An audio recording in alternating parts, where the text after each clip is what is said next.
Hello everybody, welcome to Physics YouTube channel. In this video today we are going to talk about Venturimeter, which is one of the very important applications of Bernoulli's theorem. And the picture shown is a simple representation of a Venturimeter. A Venturimeter is used to measure the flow rate of a liquid passing through it. And you can see the picture here. Venturimeter is connected in the path of the fluid where you want to measure the flow rate of the liquid. So basically the aim of understanding this Venturimeter is to understand how we can measure the flow rate of the liquid with the help of this. And in the representation you can see here, it has two wider tubes A and B connected with the help of a narrow tube C. This narrow tube C can be called as constriction or throat. Remember, C, the narrow tube, can be called as constriction or throat. Liquid enters through A. After passing through C, it leaves through B. And we have two vertical tubes here. These two vertical tubes, we can name them as T1 and T2. These are the two vertical tubes which are connected to the wider and narrow pipes A and C. These tubes are used to measure the pressure in A and C. We measure the pressure with the help of the level of the liquid or height of the liquid standing in those vertical tubes. And we know that from the equation of continuity we learned that fluid has different velocities in different areas of cross section. Here I assume that the area of cross section of A is A1 and the area of cross section of C is A2, and here it is clear that A1 is greater than A2. Then if velocities in A and C are V1 and V2, then it is also clear that V1 is less than V2. And we can also write it as A1 V1 is equal to A2 V2. This is what the equation of continuity.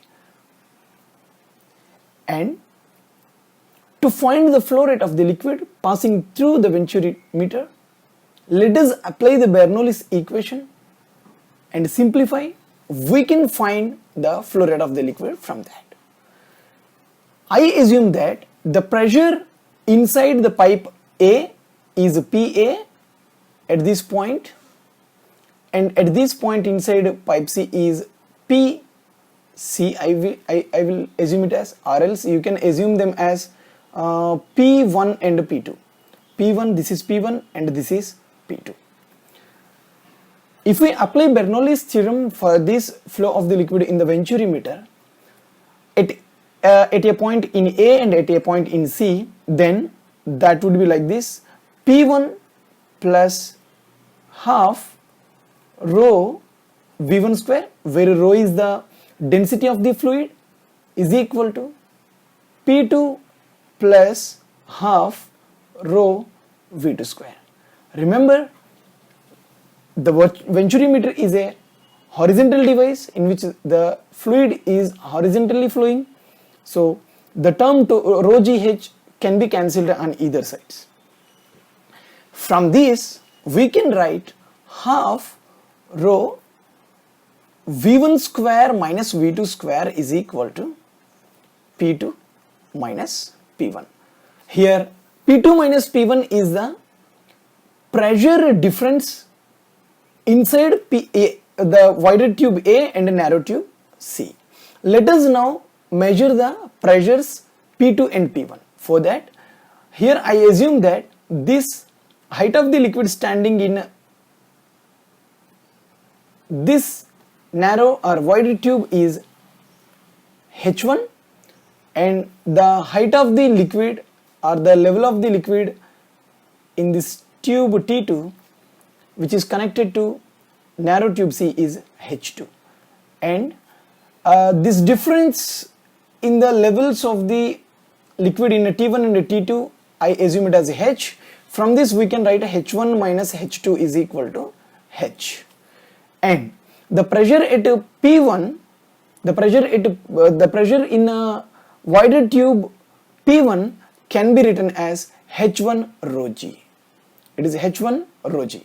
And in a narrow tube P2, narrow tube C, it can be written as H2 rho g. From this I change them as H2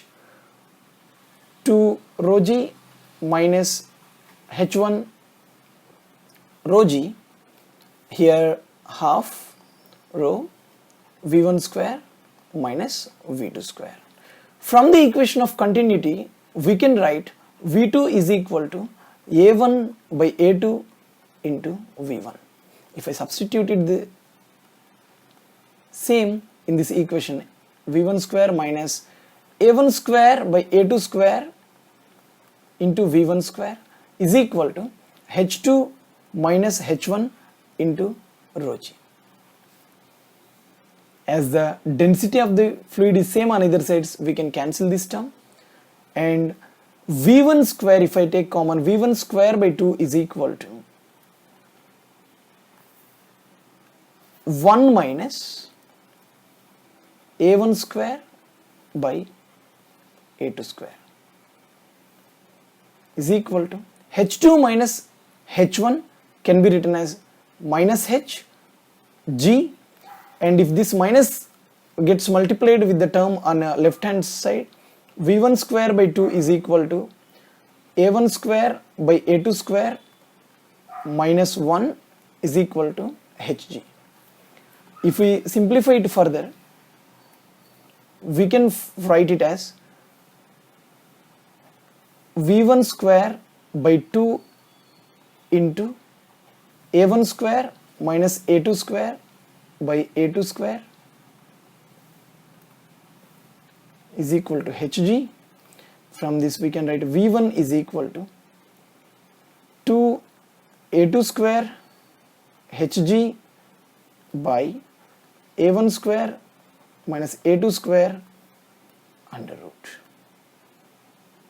This can be further simplified as V1 is equal to A2 into under root 2 Hg by A1 square minus A2 square. This is the value of velocity of the fluid in a wider tube A. From this we can find the flow rate. The flow rate can be written as Q is equal to area into velocity. Here I know the velocity in a wider tube, so I'll assume the flow rate in the wider tube A, so it is A1 V1, A1 is A1, V1 is A2 into under root 2GH by A1 square minus A2 square. This is the formula we can use to find the flow rate of the liquid with the help of Venturimeter.